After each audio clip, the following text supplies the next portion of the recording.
All right, good people. Good morning. Good morning. Good morning. Good morning. Good morning. Um, yeah, man. To me, it's time to get to work as a content creator and really a Knicks fan. With all the what's going on right now. I kind of dropped the ball last night. I did an episode of the Ten Toes Down, but I didn't simulcast it to the channel, and I didn't catch that error until the last minute, and I only got the last 3 minutes of the show actually on the channel. So I did put the link, but I know sometimes it's easy to just find it. But I cooked last night, man. Again, wanted to do better. It was crazy, like I said, I'm gonna try to I was on All Ball TV. They opened the link, so I had to go in and talk to them brothers. And so yeah, then I went and segmented my show, but I forgot to set the link. I think always got to do. Anybody that uses StreamYard and does that, make sure as soon as you get the stream set up, make sure you click, because sometimes you could be going, you're gonna, sometimes people will be, again, me, CW, thank you, TW, for giving me the opportunity, man. A brother learned that StreamYard is a little bit expensive, so, he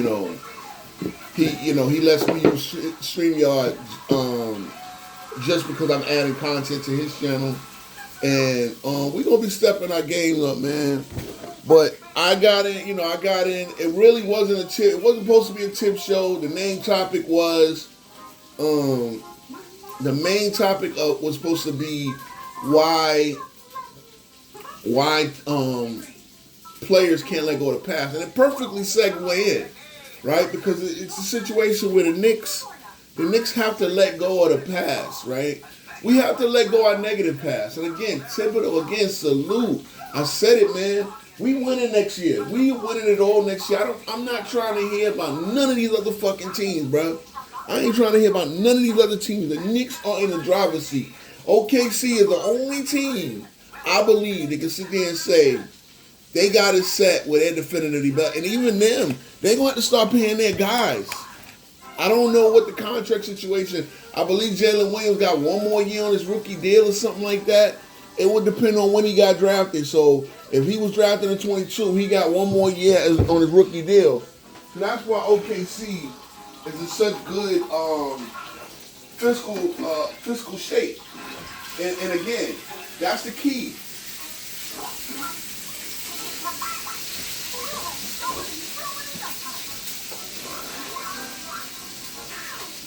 That's the key to things, man. Being in great fiscal shape. A team will be great when they're in great fiscal shape. You can't just look at the players. You got to look at the contract situation, because it's gonna be even the Knicks at this point are a little bit in debt. The Knicks are spending too much. The Knicks are not, even with our crazy revenue and the crazy ticket resales and all of that. Again, the Knicks itself, I'm hearing, are a little bit in debt. And of course, Knicks can always get revenue. They can always figure out ways. Unfortunately for us fans, they can always raise ticket prices, stuff like that. They can find ways to make sure that the Knicks get back into the green, as far into the black. I mean, as far as profits and revenues. You know what I'm saying? So, again, accounting in every sport. You guys are naive if you think accounting does not matter. Accounting is a big part of the game, and so, but the time is coming, and again, as I said, we got to let go of the past. Some of the guys you think that are just established, as I went, because I was questioning Flea on All Ball, when I said, hey, what was Mark Dagnall's resume? And so, honestly, I didn't know. I just knew that he's been the coach of the OKC Thunder basically since 2020. And they had 2 struggle years where they would, it was designed for them to struggle. It was designed for them to be in the rebuild mode. And, obviously, remember, that was the year they traded for SGA. So, again, they traded for SGA and Danilo Gallinari not knowing what they had. They got a bunch of draft picks and SGA. They got a bunch of draft picks and the MVP for Paul George. Okay? So, At this point, this is where it goes to show you, bro. You gotta let go of the past. I know it's wild, but Paul George is an old head at this point. You know, it seemed like just he was a hot shot rookie. But when you think about it, the calendar read 2010 when he was a hot shot rookie. He ain't a hot shot rookie no more. He's a grizzled 15-year vet. And now it's SGA's turn. So sometimes, brothers, you gotta let go of the past. Again, it was a great 5 years here. When you look at Jeff Van Gundy's tenure, he got from 95, in the 96 season, so really after the All-Star break, they made him the head coach. And he was going by 2002. To me, the best, even Riley only coached here from 91 to 95, in 4 years. You got to get in there and get your thing accomplished. Obviously Steve Kerr, unless you keep winning championships, that's really the only way you're getting 5 to 10 years in a program, especially in today's NBA. So when it comes to players, you got to look at what's the new blood, man. It's all about new blood. The Knicks need some new blood in here. And I'm gonna go over. I'm gonna make a separate video about the Knicks draft, because I went through the coaching last night on 10 Toes Down, and I think I got my Thursday show. My Thursday show is gonna be Knicks centric. I'm gonna react to the second to game 1 of the finals. Tell you what I saw, but I want to get into some Knicks stuff, man, because I dropped the ball. It really became, Thibodeau. The Thibodeau news hijacked what I was going to do, but it perfectly segued because, again, everything connects, man. It's like I was asking the question I wanted to ask is like everybody saying that we wanted Boston, and no, this is a great finals when it comes to, if you like basketball. These are 2 great basketball teams. These are 2 teams that play the right way, do the right things. You understand what I'm saying? So, when it comes to us Knicks, we got to let go of the past. We got to let go of the past traumas. We got to learn from we got to learn from the good moves and the bad moves. We got to learn from the good hires and the bad hires. Tibbs was a good hire. Tibbs, I'm glad we did Tibbs. I'm glad we didn't go another David Fizdale, another one of these overrated retreads. We got a retread that actually always turns a team around, because number one, the basis of his philosophy is defense. But at the end of the day, and again, he was still doing a good job. He just needed to do a better job. And he got beaten. It's the new way of doing things. You gotta blend the old with the new, man. You can't just. It's like Wu-Tang, if they dropped an album, they just dropping that old style beats. You got to kind of up-tempo it a little bit. But stay true to what you do and who you are, but it's just not going to hit like that if everybody's still doing the same thing. You gotta throw in some trap, man. Unfortunately, right, if Wu-Tang was going to drop a whole new album, they would have to throw in a couple little trap songs. They had to put a little in the YNs on a feature or something, man. That's how it is. And maybe you call it pandering, but if you want the best results, you gotta kind of, it's things that we know. It's things we know that the 3-point shot is a good shot to take. Now, over reliance on the 3-point shot will get your ass beat like it did the Boston Celtics. Over-reliance and not being able to close out games. You're closing out games looking for 3-point shots when you need one. Again, asinine basketball. I don't care what nobody says. Looking for a 3 when you're down 2. Because even the percentages that is worked out by the whole analytics, you work out percentage by analytics and what makes sense. But it don't make sense. See, an elite mid-range shooter will shoot 45%, and an elite 3-point shooter will shoot 40%. So obviously, you get 1.2 points per shot based on hitting 40% while you get .9. Here's the problem. You want that extra 5% in a situation where you only need a basket. You down 1. The 3, getting that extra point does nothing for you. That's like going for a touchdown when you could kick the field goal. You're down 2 and you go for a touchdown at the last minute. That's asinine. Kick the fucking field goal. The chances of you getting the touchdown, okay, you can only win the game. You only need 1 to win by 1 to win the game. You don't need to win by 5. So kick the field goal. Kick the damn field goal. That's the same thing as taking a 3 in a must-score situation at the end of a game. So this is why, like I said, this is why you need a mid-range game. This is what people that say you don't need a mid-range game is ridiculous. So again, there's certain things that the analytics will tell you that goes against common sense. The analytics tells you a 3-point shot, I'd rather have a 40% mid-range, a 3-point shooter than a 45% mid-range. But here's the problem. In those times when you need scores to maintain a lead. You cannot go to the 3-point shot, especially when everybody knows you're going to take the 3-point shot. Throwing that mid-range in there, getting to the mid, that opens up more of the floor. You're able to do more having a mid-range shot. So they taught players today to not have mid-range. And again, Knicks had some great they actually had 2 of the best mid-range players in the game, right?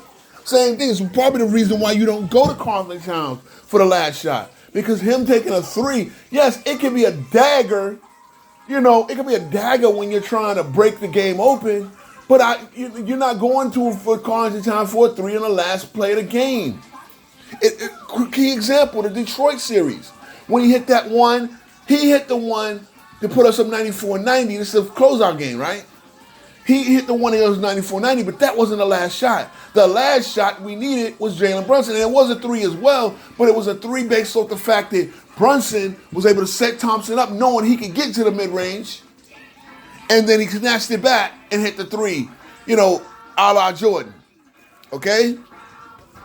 So, again, these are the things. When I say this, we're letting things go, you gotta blend it in, man. The fact that people that don't want to post up no more, again, that is detrimented the game. You understand what I'm saying? Siakam posts up. You're going to have 2 teams that have a good blend of everything. And that's why they're here. And the Knicks need to understand that. Again, with Thibodeau, he has a good blend of the old school. He does not have enough of the new school. The new school and the old school must blend. We have lived longer. We know things we didn't know back in the 90s. So you got to bring 90s into this game. And again, that's what I want. The only way that the Knicks are going to fail at this if we bring in a guy that's one way and not the other. We need what Tibbs put into the building. We don't need to do a whole about face. We just need to do a little bit of pivot and implement everything he did. The same thing about conditioning and minutes. We need to be the most well-conditioned team. Don't start getting lazy and thinking, the new coach is going to take you out and not play you or run you into the ground like Thibodeau did. The new coach is going to practice a little different and think, okay, settle into that. Because I think one of the things is, Tibbs has the most well-conditioned players in the league. That's a Raleigh thing. Raleigh, if you listen to Magic Johnson, if you listen to Dwayne Wade, anybody that played for Raleigh made sure that his team was the best conditioned. I watched when Magic Johnson interviewed on Club Shay Shay, he was talking about it. We ran these drills, we ran these sprints, we ran these suicides. We made sure, and that was why. That's why the Showtime won 5 championships, because they could run and they were conditioned to run. Think about that. It's in the details, man. Sometimes y'all guys think, well, you put a bunch of good players in it. No. It's in the details, fellas. It's in the details. So again, Thibodeau comes from the Raleigh tree. Remember that. Don't forget that. Thibodeau comes from the Raleigh tree. So these new school players, they tell you about, oh, well, we can't practice too much. That's why Kevin Durant has never won a fucking championship outside of Golden State. Because again, I'm not going to just pick on him, but he's not one of them guys that could ever play for Pat Riley. He'd have been too sensitive. He'd have been, see, that's the thing. This is why it's Kobe. Kobe was one of the people that understood. Remember, Kobe learned from Mike. Kobe learned from Magic a little bit. Those guys, Kobe was, the reason why Kobe is in my opinion, is the GOAT player that I've ever seen when it comes to watching their career from the beginning to the end. So when it comes to guys I have before him, all their careers started before Kobe. So Kobe becomes the GOAT player where I've seen his entire career. Kobe is my age. He's basically was seven months older than me. He was born in August. I was born in March of the next year. So I was able to see Kobe's entire career. He is the GOAT player I've ever seen. But Kobe went and picked the brains of all the greats. He didn't sit there and not get shit from Magic. He called Jordan. That's why Jordan respected the fact that Kobe wanted to know psychologically what made Jordan the greatest.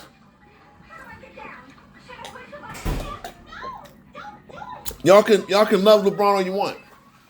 LeBron feels there was a problem, and this is why he's not greater than Kobe. It's why he's not the GOAT. It's why he's not in my top 5. Because LeBron didn't go, and he didn't go to Jordan like that. He wanted to compete with Jordan, thinking he could do it his way. No. And it was all of that whining and this, that, and the third, and whining about he didn't have Scottie Pippen. I don't understand that Jordan turned Scottie Pippen into Scottie Pippen.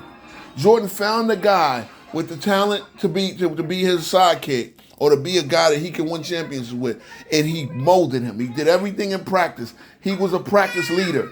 So that's the next thing. The Knicks need a leader on the court. Unfortunately, I don't know if it's Brunson yet. Brunson might not have enough time in the limelight to be that, because think about this. Karl-Anthony Towns was an all-star when Brunson was a bench rider. Okay? And we all know that Karl-Anthony Towns has his limitations, and he hasn't truly tapped into the greatness. Again, he has limitations defensively, offensively. There's things that he can, but he can do a lot. He can do things that most 7-footers can't do, especially in today's game. And so while Karl-Anthony Towns, it might just be a number 2. I've said that for a long time when he was in Minnesota. Karl-Anthony Towns cannot be your number 1, but he can definitely be your number 2. And you can have success. But the Knicks might need, and again, it could be Josh Hart, because he's the oldest of those Nova guys. But it's gonna be hard to be that leader off the bench. So this is why the Knicks might need to go to Giannis, because Giannis now has rank. Giannis is an elder statesman at this point. He's gonna go 31. Yeah, he's being beaten. He was born in 94. He'll be 31 at the end of he's 30 now, but he'll be 31 towards the end of this. He's born in November. So he'll start the season at 30. He'll turn 31. And, so he'll play most of it. So he's going to be a sort of an elder statesman, a guy that won a championship, a guy that won a finals MVP, a guy that won an MVP, a guy that won a defensive player of the year. Just getting Giannis himself gives us a floor leader we're going to need. It will definitely be his team. Brunson should be able to still operate the way Brunson. I mean, again, if you give me a Brunson that goes 24-8 rather than 26-7 next year, I'll be happy. I'll take the 24-8. I'll take 23 and 8.5. If you're just going to break it down to numbers, and if Giannis is Giannis with his 30 points, defensive player of the year level performance, again, we can bring in a coach that can definitely play Thibodeau's style of defense, but yet bring something more to the table offensively. And I've been saying this. I said it at the 23 when we lost to Miami. I said it when we were still in 23. We were talking about trading for Karl-Anthony Towns. It took us a whole year in an off season to do so. We traded again. We traded him. Finally traded for him before. If you're gonna get a stretch five like that who can make the offense easier, then you gotta run it through him. You gotta run it. The things I've said in the playoffs, Thibodeau failed at doing it. He failed at making sure the ball gets to Carlton Towns. These are the details that Thibodeau, and as I said, Thibodeau is a preparer. He's a before the game preparer who believes the preparation I do in practice and film studies and all that should carry over into the game, and that's the problem. In the NBA, you see so many different looks. You see so many different runs. The three-point shot has made it to where the 20-point lead is never safe. And this is why Thibodeau's run people into the ground. Because, again, yes, he doesn't want to lose a game taking his starters out. But see, that's the problem. Thibodeau, again, should understand that you have to have a bench developed. You have to have a bench developed.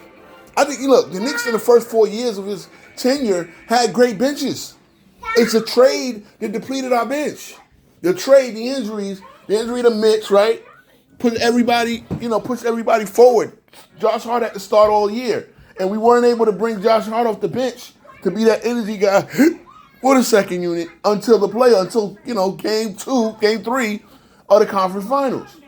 So when he finally felt comfortable starting Mitch and finally felt the need to start Mitch. Again, we need a guy who's going to be adjusting, man. We're going to need an adjuster guy. We're going to need a guy who makes adjustments. You cannot not make adjustments in this league and expect to win. You just can't. You can't. Because teams are coming and Indiana can come with so many looks, so much punching power. Again, that's the thing. So, I did preview the game last night on the show. And, here we are, bro. At the end of the day, the work starts now. I am happy that, again, I don't, Thibodeau will be all right. He's going to make $30 million. He's got $30 million coming his way. He'll be all right. It seemed to me that he wasn't really enthralled with the job anymore. And it is what it is. Things run their course. It was a great 5 years, man.